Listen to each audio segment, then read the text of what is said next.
Salam uşaqlar, bu günləri 7-ci sinif fizikadan, 2-ci hissədən 4-cü mövzunu, keçiricilər və dielektriklər mövzusunu izah edəcəm. Başlayaq. Lampaları mənbələrə birləşdirən naqillərin bir hissəsi şəkildəki müxtəlif maddələrdən hazırlanmış cisimlərlə A və B ilə əvəz olunub. Şəklə baxırıq. Lampalardan birinin yanıb, digərinin yanmamasının səbəbi nədir? Deməli, biri elektrik cərəyanını keçirir, digəri isə keçirmir. A və B cisimlərin hazırlandığı maddələrin elektrik xassələri bir-birindən necə fərqlənir?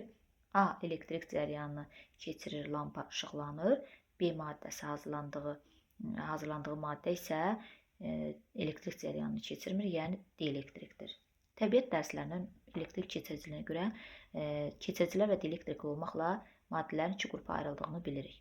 Maddələrin keçirici dielektrik olması onu təşkil edən atomun quruluşundan asılıdır. Atomun quruluşunu nəzərə almaqla elektrik cərəyanını keçirib-keçirmədiyini izah etmək olar. Keçiricilər. Atom elektronlar və nüvə ətrafında müəyyən məsafədə orbitlər üzrə hərəkət edir. Bəzi elektronların orbitləri nüvəyə daha yaxın, bəzilərinin isə nüvədən daha uzaqdır. Elektronlar və nüvələr əks ara olduğunu bilirik. Onlar əks ara olduğuna görə bir-birini cəzb edir. Nüvəyə yaxın orbitlər, deməli, elektronlar nüvə tərəfindən daha çox cəzb olunur. Nüvədən uzaq olan orbitdə hərəkət edən elektronlar isə daha zəif qüvvə ilə cəzb olunur. Yəni, buna görə də onlar arasında uzaqda yerləşən elektronlar arasında nüvə ilə cazibə qüvvəsi daha azdır, daha kiçikdir. Onlar ona görə də asanlıqla atomu tərk edərək sərbəst hərəkət edə bilirlər.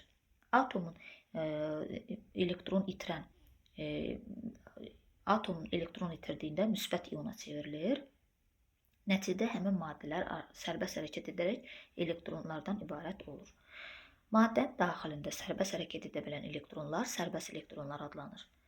Elektronlar yüklü zərrəciklər olduğundan sərbəst elektronlar sərbəst yükdaşıyıcılar da adlanır. Bu maddələr, sərbəst yükdaşıyıcılar keçirici və naqil də adlanır.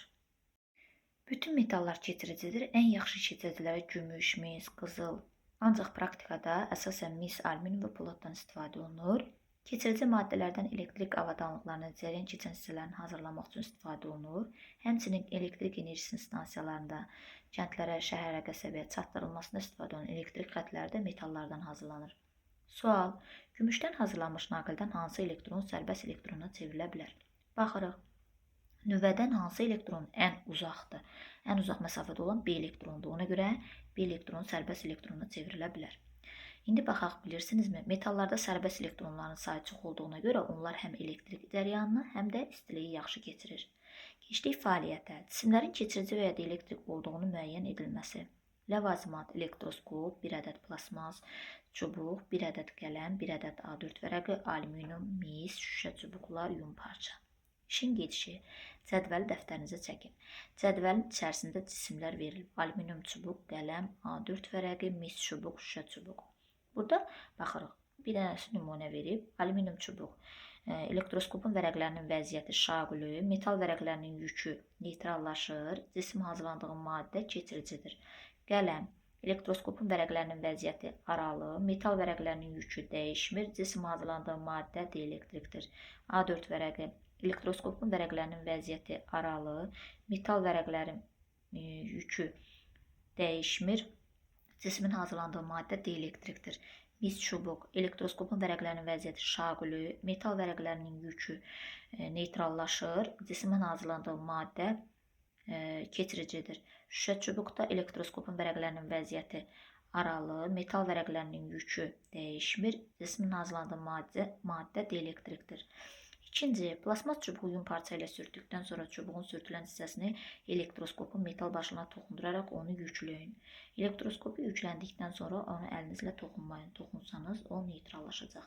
Üçüncü, qələmi elektroskopa toxundurun. Elektroskopun vərəqlərinin vəziyyətə görə qələm yazılan sətrə uyğun məlumatları qeyd etdik. Birinci sətrə verilmiş nümunədən istifadə edin. Sonra yoxladığınız cismi elektroskopun metal başına toxundurduqda metal vərəqlər şaqül vəziyyətə qayıdarsa, plasmas çubuğu yun parça ilə sürtərək yenidən elektroskopu yükləyin. 5-ci, cədvəldə adları qeyd olunmuş cisimləri növbə ilə elektroskopun metal başlığına toxunaraq vərəqlərin vəziyyətinə görə uyğun məlumatları qeyd edin. İndi baxırıq. Müzakirə edin. Birinci, hansı cismin keçirici, hansının elektrik olduğunu necə müəyyən etdik? Elektroskopun neytrallaşmasının səbəbi, bayaq orada dedik, vərəqlər şaqul vəziyyətə gəlməsi onun neytrallaşdığını göstərirdi. Neytrallaşmasının səbəbi isə cismin keçirici olduğunu müəyyən etdi. Deməli, şaquli vəziyyətdə, vərəqlərin vəziyyəti şaquli və vərəqlərin yükü neytrallaşırsa, deməli bu keçiricidir. Sonra bəzi cisimlərin elektroskop metal başına toxunduğu onun vərəqləri şaquli vəziyyətə gəlir. Bəzi cisimləri toxundurduqda isə vərəqlərin vəziyyəti dəyişmir. Bunun səbəbini izah edin. Dielektriklərdə vərəqlərin vəziyyəti dəyişmir. Keçiricilərdə isə neytrallaşmasına şaquli vəziyyət alır. Neytrallaşması ilə şaquli vəziyyət alır. Yəni, keçirici cismin başlığa toxundurduqda elektron başlıqdan həmin cismə keçir və səth boyunca yayılır. Keçdik dielektriklər. Keçirici maddələrdən fərqli olaraq şüşə, plasmas kimi bəzi maddələr daxilində elektronlar atomlardan uzaqlaşa bilmir. Həmin maddələr atomlardan nüvə tərəfindən böyük qüvvə ilə cəzb olunur. Bu isə həmin atomları, həmin atomlar təşkil olunan elektronlar o atomu tərk edə bilmir. Yəni, sərbəst elektronlar mövcud olmur. Ona görə də bu maddələr elektrik yükləri daşımır. Sərbəst yük daşıyıcıları olan maddələr, sərbəst yük daşıyıcıları olmayan maddələr dielektrik adlanır. Dielektriklərdən təhlükəsizlik məqsədi ilə naqillər, metal hissələr, bunların hamısı üst hissəsinin örtüklə izolyasiya olunur dielektriklərdən ki, elektriki keçirməsin. Sual: şəkildə təsvir olunmuş elektrik çaydanının hazırlanmasında nə üçün həm metal, həm plasmas maddələrdən istifadə olunub? Metal maddələr elektrik cərəyanını keçirib suyu isitməsi üçündür.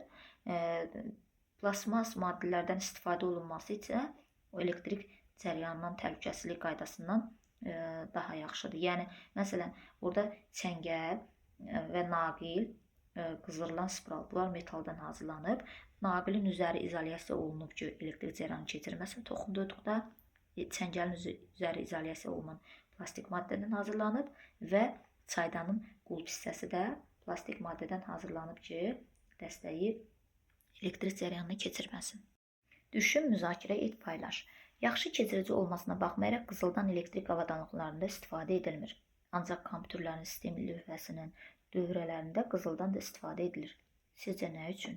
Deməli, qızıldan elektrik cərəyanını yaxşı keçirib istifadə edə bilərik, amma qızıl çox bahalı olduğuna görə, istehsalçılara bu daha çox büdcəyə ziyan verdiyinə görə qızıldan istifadə edilmir. Amma ən yaxşı keçirici qızıldır. Öyrəndiklərinizi tətbiq edin. Birinci, şəkildə iki fərqli maddə göstərilib, şəkillərə əsasən müəyyən edin. Birinci A, dielektrik maddəni A göstərir. B, keçirici maddəni göstərir. Sərbəst elektronlar D, sərbəst elektronlardır. Müsbət ionlar E variantı, müsbət ionlar. Neytral atomlar, bu da C göstərir, 5-ci yəni.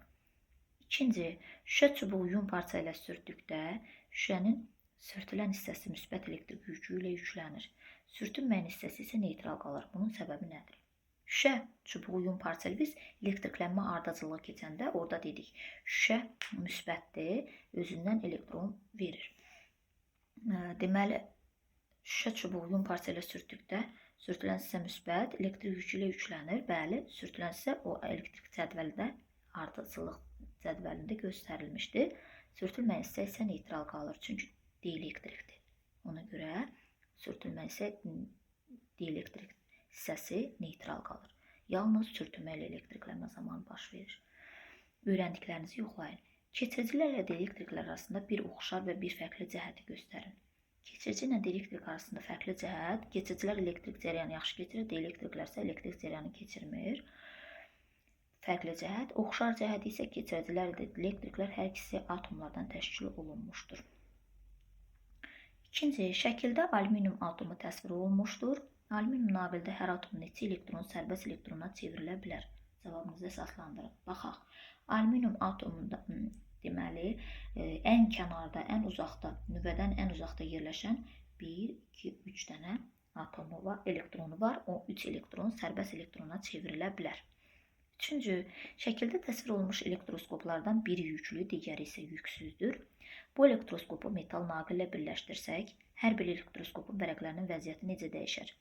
Deməli, metal naqil elektrik cərəyanı keçirir. Birincini metal naqillə birləşdirsək, vərəqləri, yəni elektroskopun vərəqləri bir-birindən aralanar. B variantında isə yenə də metal naqillə birləşdirsə, elektroskopun vərəqlərini biraz daha da çox aralanar. Vəziyyətləri belə dəyişər. Əl ilə toxunduqda yüklü elektroskopun neytrallaşmasına əsasən hansı nəticəyə gəlmək olar? Əl ilə toxunduqda elektroskopda olan yüklər əlimizdə olan yüklər elektroskopa başlıq hissəsini neytrallaşdırır. Buna görə də yüksüzləşir. Oldu uşaqlar, sağ olun, bəyənməyi, abunə olmağı unutmayın.